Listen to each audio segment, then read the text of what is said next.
يوم أقول أنا إماراتية أحس إني فرحانة. أباك دوم تفتخرين ببلادك يا بنتي وتكتبين عنها. أنا كتبت في دفتر الإمارات قصيدة من 7 أبيات. والإمارات يا بنتي قصتها من أروع القصص.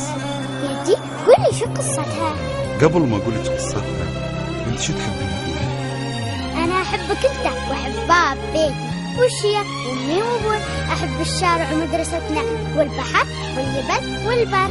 أحب كل الناس اللي فيها وأحب كل يوم الصبح أقول عيشي بلادي عاش اتحاد إماراتنا.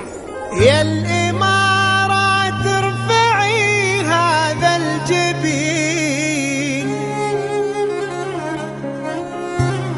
وادخلي التاريخ من 2000 باب.